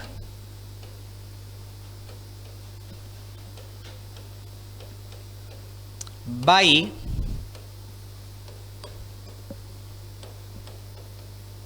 provision for doubtful dates. याद आ रहा है हमें, क्रेडिटर था 20,000 का, प्रोविजन था हमारा 1800 का। हाँ जी सर, चलिए सर इसकी भी वैल्यू हम लोग फिल कर लेते हैं। स्टॉक, डेटर, मशीनरी और क्या है हमारे पास, लैंड एंड बिल्डिंग। चेक कर लेते हैं, यहाँ पर वैल्यू है भी हमारे पास एंट्री नंबर 1 में। तो सर स्टॉक है 54,800 का, डेटर है 40, मशीनरी 40 और ये 1,20,000। ओके सर, स्टॉक कितने का है सर 54,800 का। डेटर कितने का है सर, डेटर है 40,000 का। तो यहाँ पर डेटर हम लिख देते हैं कितना 40,000। मशीनरी कितने का है सर 40,000। लैंड एंड बिल्डिंग कितने का है सर 1,20,000 का। Any problem, no problem sir. Entry number 3 क्या किया था, cash account debit to realisation. Realisation credit में है तो पोस्टिंग क्रेडिट में जाएगी, किस नाम से, बाई कैश। लेजर का ये रूल तो सर हम सभी को खूब अच्छे से पता है, बाई कैश अकाउंट। और कैश अकाउंट में आप क्या करोगे, कैश अकाउंट में डियर आप यहां पर इनर कॉलम में वैल्यूज को लिखोगे कि किसका किसका कितना कितना अमाउंट आपको रियलाइज हो रहा है। ठीक है ना, चलो तो सर क्या क्या हम लोगों ने सेल किया है? तो सर हम लोगों ने सेल किया है यहाँ पर सबसे पहले तो स्टॉक बेचा है, तो हमने यहाँ पर लिख दिया स्टॉक।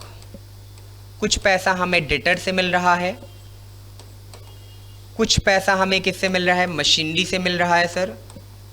इनर कॉलम में हमें ऐसे रिकॉर्ड करना पड़ेगा। और कुछ पैसा हमें लैंड एंड बिल्डिंग से मिल रहा है। ये मैं आपको अकाउंट का प्रेजेंटेशन सिखा रहा हूँ। Land and building, land and building से मिल रहा है 1,50,000। यहाँ से आपको मिल रहा है 32,000। डेटर से आपको क्वेश्चन मिल रहा है 35,000। यहाँ से आपको मिल रहा है 45,000। और एंट्री नंबर 2 का टोटल था 2,62,000।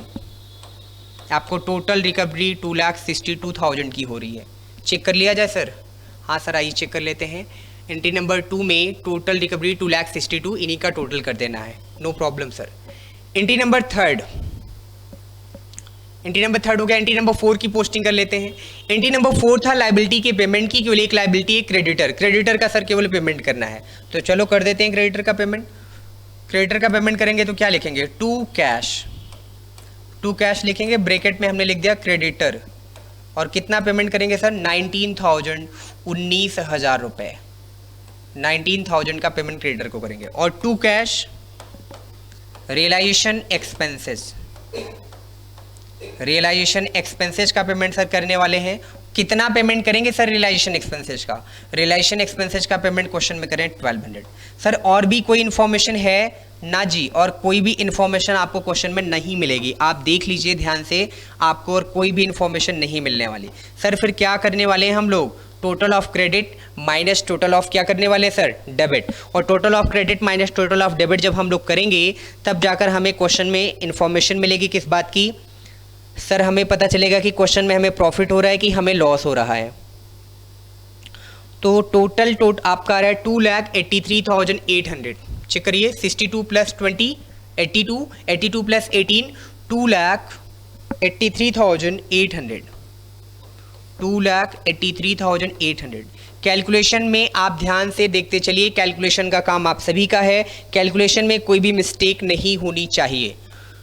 2,83,800। 2,83,800 में से आप इनका टोटल माइनस करेंगे तो कितना आएगा सर? इनका टोटल माइनस करने पर सर आ रहा है हमारे पास बैलेंस 8,800 का।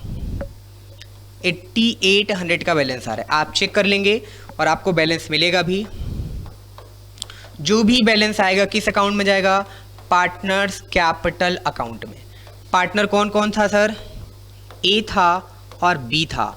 ए और बी का पीएसआर क्या था क्वेश्चन में? ए और बी का पीएसआर आपके क्वेश्चन में 3:2 का था, तो 5280 इन्हें मिल जाएगा। और सेकंड वाले पार्टनर को कितना मिल जाएगा सर? 3520 टोटल कर दीजिए। एक बार आप चेक कर लेंगे कि आपका आंसर सही है कि नहीं। कैलकुलेशन चेक करना आपकी जिम्मेदारी है और आंसर सही है मेरे तरफ से। आप एक बार ज़रूर चेक कर लीजिएगा और कमेंट में हमें ज़रूर बताइएगा कि सर टोटल सही है कि नहीं, प्रॉफिट सही है कि नहीं। कोई डाउट, कोई क्वेरी आपको आती है तो ज़रूर आप पूछते चलेंगे। ये आपका रियलाइजेशन अकाउंट बनके तैयार। ये जो प्रॉफिट आया ना 8,800 की, इसकी एंट्री आपको करनी पड़ेगी। अब देखो एंट्री आप खुद कर लोगे। क्या एंट्री करोगे? Realisation account debit to partners capital account. क्या लिखोगे? Realisation account debit to partners capital account. हाँ जी सर, कर लेंगे एंट्री। तो यहाँ पर लिखा realisation account debit to partners capital. Partners capital में किसका किसका नाम है sir? To A's capital, to B's capital.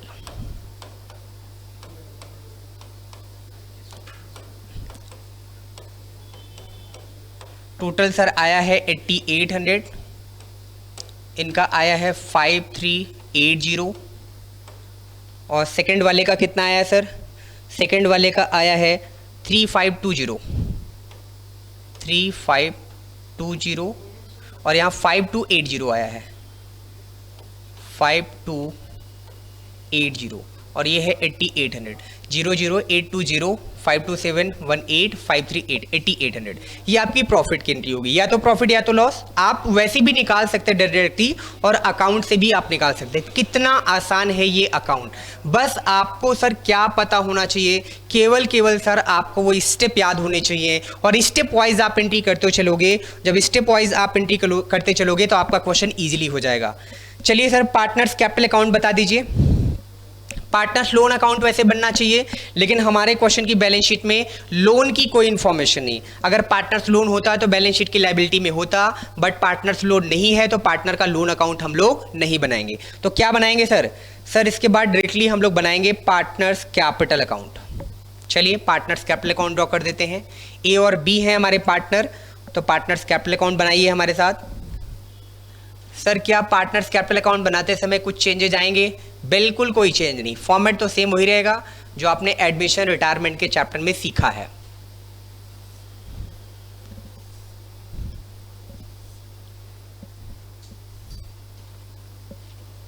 यहां पर हमने लिखा पर्टिकुलर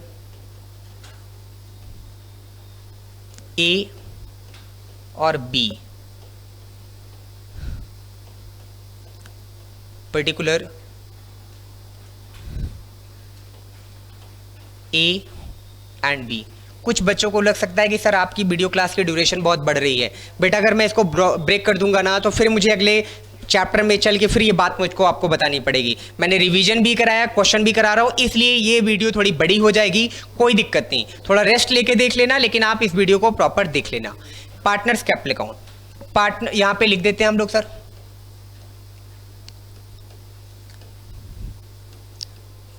एक बार आपको सीखना है एडमिशन में, और हर चैप्टर में आपको चीजें कॉमन मिलेगी।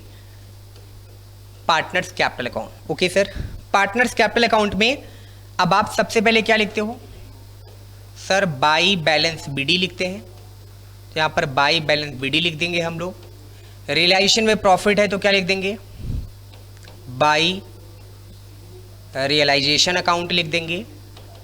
और तो कुछ नहीं है सर, कोई रिजर्व नहीं है, WCR नहीं है, IFR नहीं है, ऐसी कोई इन्फॉर्मेशन नहीं है। तो सर बस यहीं पे टोटल लगा देंगे हम लोग।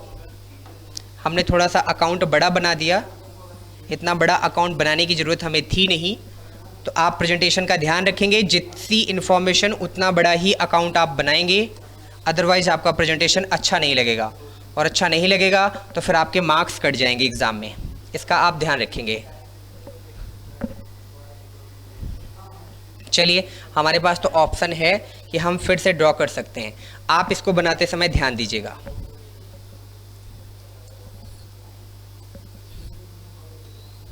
यहाँ पे ए का बी का कॉलम,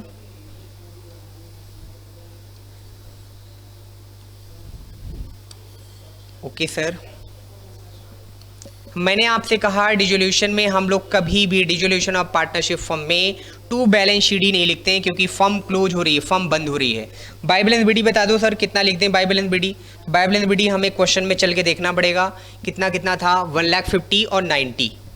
तो यहाँ पे लिख दिया कितना, 1,50,000। यहाँ पे कितना लिखा सर, 90,000। ये कितना था, 5280 और 3220 था शायद, चेक कर लेते हैं। 5280 3520 3520, इसी का टोटल लगा दीजिए।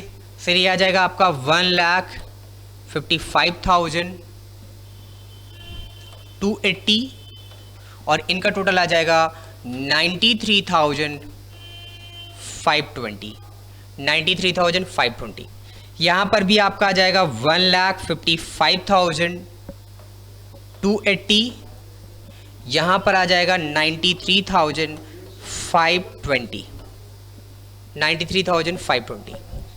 यहाँ पर क्या लिखेंगे, टू बैलेंस शीट ही लिखेंगे क्या सर? नहीं सर, बैलेंस शीट ही तो लिख ही नहीं सकते, क्योंकि आपको पेमेंट करना पड़ेगा। टू कैश कितना कितना पेमेंट कर देंगे, पूरा पेमेंट 1,55,280, और इनको कितना पेमेंट करेंगे, 93,520। कैपिटल अकाउंट बन के तैयार। डिसोल्यूशन का कैपिटल अकाउंट सबसे आसान होता है। यही मैं आपसे कह रहा था, टू कैश आपको दिखाना है। बैलेंसिंग फिगर इधर आएगा तो बाई कैश और इधर आएगा तो टू कैश। टू कैश का मतलब पेमेंट, फर्म बंद हो रही है, अब आगे हमें कंटिन्यू नहीं करना है, तो पार्टनर को यहीं पे ऑफ करके क्वेश्चन हम खत्म कर देंगे। और यहीं पर हम लोगों को क्या बनाना पड़ेगा सर? सर यहीं पर हम लोगों को बनाना पड़ेगा कैश या बैंक अकाउंट। चलिए बना लेते हैं कैश या बैंक अकाउंट, क्वेश्चन को खत्म करते हैं। यहां पर हमने लिखा कैश अकाउंट।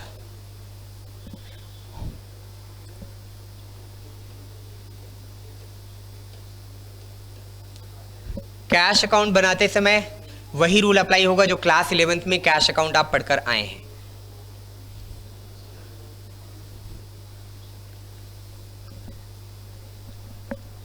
यहां पर हमने लिखा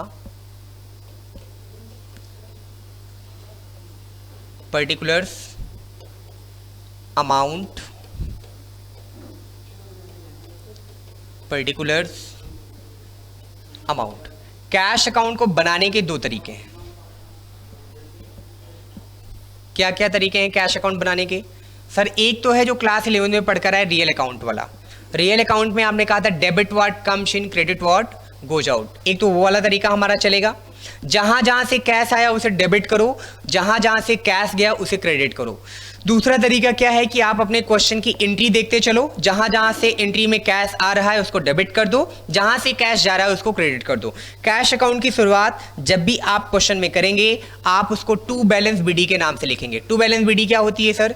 जो क्वेश्चन की बैलेंस शीट में आपको कैश दिया होता है उसे हम टू बैलेंस बीडी कहते हैं। यहाँ पे लिखा टू बैलेंस बीडी। कैश का डेबिट बैलेंस होता है इसलिए इसकी शुरुआत हम डेबिट से करेंगे। चेक करिए क्वेश्चन में कैश कितने का लिखा है। सबसे ऊपर लिखा था कैश आई थिंक 7000 का था, तो कैश 7000 ये ले लेंगे हम लोग। इसको टू बैलेंस बीडी के नाम से हम लोग रिकॉर्ड करेंगे 7000। फिर चेक करिए कि कैश आपके पास आया कहां से। सर एंट्री नंबर 1 में तो ट्रांसफर किया था, 2 में ट्रांसफर किया था, 3 में ट्रांसफर सेल किया था। सेल जब किया था तो सर हमारे पास पैसा आया था। यहां आप लिखेंगे टू रियलाइजेशन अकाउंट, और टू रियलाइजेशन अकाउंट करेंगे और कितना कैश आया था? 2,62,000 का कैश हमारे पास आया था। चेक करेंगे तो आपको एंट्री नंबर 3 में मिलेगा। आपने वहाँ पर स्टॉक बेचा था, मशीनरी बेची थी, लैंड एंड बिल्डिंग बेचा था, डेटर से पैसा मिला था, टोटल 2,62,000 का कैश आया था, तो हमने उसको डेबिट कर दिया। यहाँ पर कैश अकाउंट की एनालिसिस क्यों इतनी है कि पूरे बिजनेस में कहाँ कहाँ से कैश आया और कहाँ कहाँ से कैश गया। अगर आपका total of debit equal to total of credit हो जाता है, डिसोल्यूशन के चैप्टर में कैश का बैलेंस बचना नहीं चाहिए, और जैसे ये इक्वल होगा तुरंत ये एज्यूम कर लिया जाता है कि आपका क्वेश्चन करेक्ट है, आपका क्वेश्चन सही है। सर दो ही जगह से कैश आया है वैसे, और चेक कर लेते हैं कि क्वेश्चन में कहीं और से कैश आया है क्या। नहीं सर, बाकी पेमेंट गया है। किसको किसको पेमेंट किया है सर? एंट्री नंबर 1 में पेमेंट नहीं किया है, ट्रांसफर किया है। एंट्री नंबर 2 में ट्रांसफर किया है। एंट्री नंबर 3 में सर हमने पैसा रिसीव किया है क्योंकि सेल कर रहे हैं। एंट्री नंबर 4 में सर हम पेमेंट कर रहे हैं। ये देखिए सर, एंट्री नंबर 4 में हम क्या पेमेंट कर रहे हैं? By realisation account. और बाई रियलाइजेशन अकाउंट करके हम एंट्री नंबर 4 में किसका पेमेंट कर रहे हैं सर? क्रेडिटर का पेमेंट कर रहे हैं। और कितना पेमेंट कर रहे हैं? 19,000, तो 19,000 का कैश हमारे पास से चला गया। एंट्री नंबर 4 में बाई रियलाइजेशन अकाउंट, ये किस बात की एंट्री हो रही है? रियलाइजेशन एक्सपेंसेज की। इसकी वजह से भी कैश जाएगा। कितने का कैश जाएगा सर? 1200 का।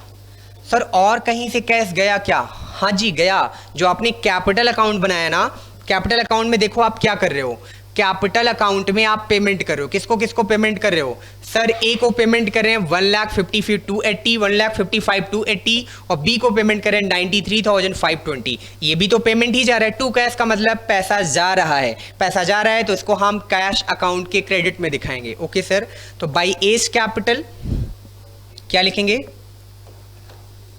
बाई एज कैपिटल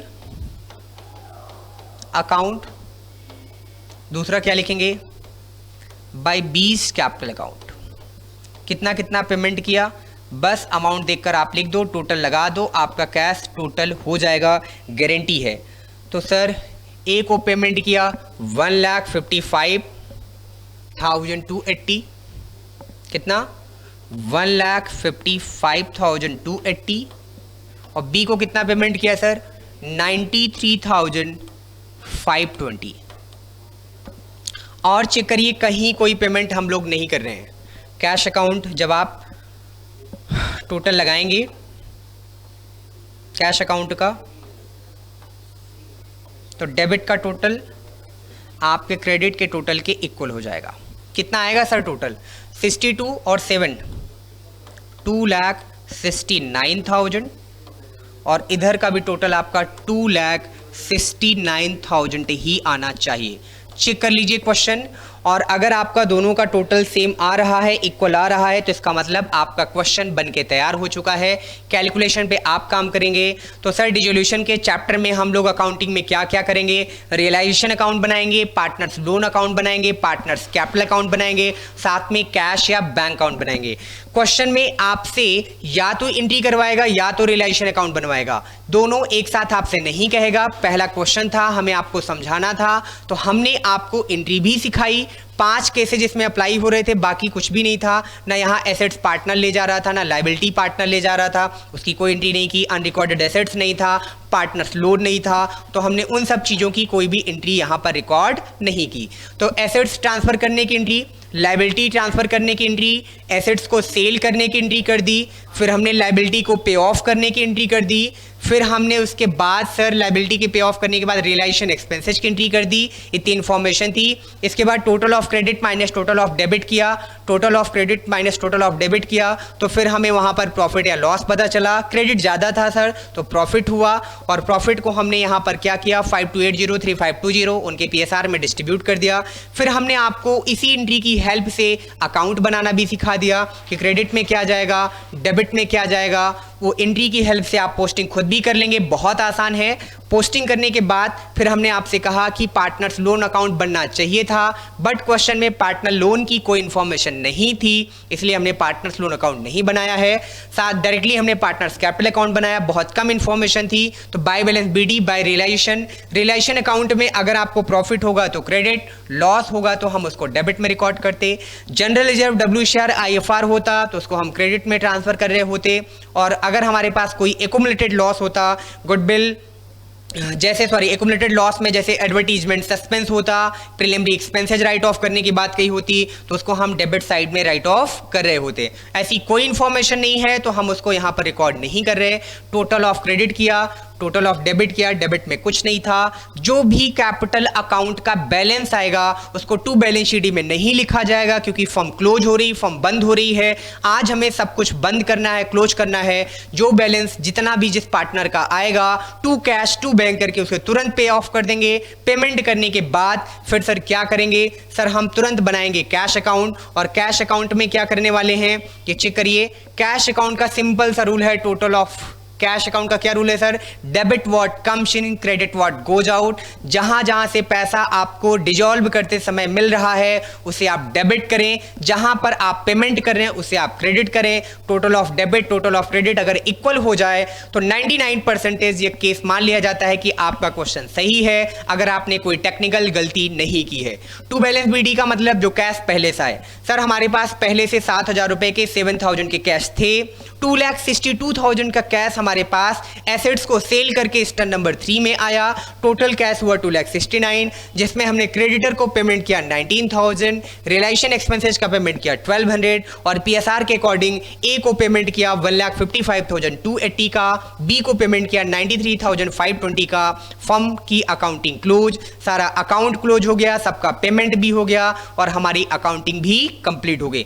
आज की क्लास, आज की वीडियो लेक्चर थोड़ी सी बड़ी आपको जरूर लगेगी कि सर आपने बहुत लंबा खींच दिया आज का लेक्चर, बट आज हमने आपको सारे टॉपिक रिवाइज कराए, एंट्री हमने आपको सिखाया, लेजर हमने आपको सिखाया, और क्वेश्चन को करते समय हमने आपको चीज़ों को बार बार समझाया, इसलिए थोड़ा सा टाइम ज़्यादा लगा। इस लेक्चर को आप जरूर देखें। जब तक लेक्चर आप कंप्लीट नहीं देखेंगे तब तक आपको बात समझ में नहीं आएगी। चलिए, तो आज की क्लास यहीं तक हम रखेंगे, बाकी बातें कल की क्लास में करेंगे। कल आपके लिए लेकर आएंगे एक अच्छा सा प्यारा सा मासूम सा क्वेश्चन इस चैप्टर का, जो बड़ा ही इंपॉर्टेंट है, जो एग्जाम में वहां से क्वेश्चन बहुत सारे पूछे जाएंगे, कई सारे कंसेप्ट को कंपाइल करके हमने वो क्वेश्चन लिया है। तो कल की क्लास जरूर देखें, जिसमें बाकी के क्वेश्चन डिसोल्यूशन के हम कवर करने वाले हैं। तो आज की क्लास यहीं तक। अगर आपने अभी तक हमारा कॉमर्स एकेडमी का ऐप डाउनलोड नहीं किया है तो गूगल प्ले स्टोर से जरूर डाउनलोड कर लें। साथ में सोशल मीडिया प्लेटफॉर्म पे कॉमर्स एकेडमी को सुधीर मिश्रा के नाम से पेज को जरूर लाइक और फॉलो करें। साथ में बेल आइकन आप जरूर दबाएं और हमारे यूट्यूब चैनल को सब्सक्राइब करना ना भूलें, ताकि आपको वीडियोज की नोटिफिकेशन मिलती रहे। 100 में 100 लाना है तो कॉमर्स एकेडमी पे आना है। इसी मिशन के साथ आज की क्लास यहीं तक, बाकी बातें अगली क्लास में। Thank you so much.